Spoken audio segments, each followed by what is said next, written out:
Marriage అవుతున్నప్పుడు ఉట్టి compatibility వాళ్ళిద్దరు బాగున్నారా ఆర్ ఇదే చూస్తున్నారు తప్ప వాళ్ళకు బ్లడ్ టెస్టులు చేయట్లేదండి. మెయిన్గా ఇదే ప్రాబ్లం.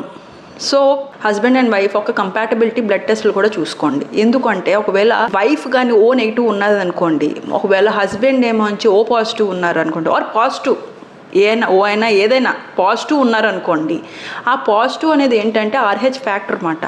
సో బేబీ పుడుతున్నప్పుడు ఆ బేబీకి కూడా ఓ పాజిటివ్ వచ్చిందనుకోండి, ఆ యొక్క బేబీ ఫారెన్ బాడీ కింద ట్రీట్ చేసి ప్రెగ్నెన్సీ, మిస్క్యారేజెస్, అబార్షన్స్ ఇవన్నీ అయిపోతూ ఉంటాయండి. ఒకవేళ బేబీ పుట్టినా కూడా సమ్టైమ్స్ చాలా డిఫరెంట్గా పుడతారు, సమ్టైమ్స్ చనిపోతారు, చాలా వరకు చనిపోతారు కూడా. సో ఇలాగే ఏమైనా ఫాదర్ ఏమోంచి పాజిటివ్ గ్రూపు, మదర్ ఏమోంచి నెగిటివ్ గ్రూపు ఇలా ఉంటే దయచేసి షార్ట్స్ ఇస్తారండి, ఆర్హెచ్ షార్ట్స్. సో అలాంటి ప్రాబ్లం మీకు ఉన్నది అంటే ప్రెగ్నెన్సీ ముందు డాక్టర్ దగ్గర ఎవాల్యుయేట్ చేసుకోవాలి.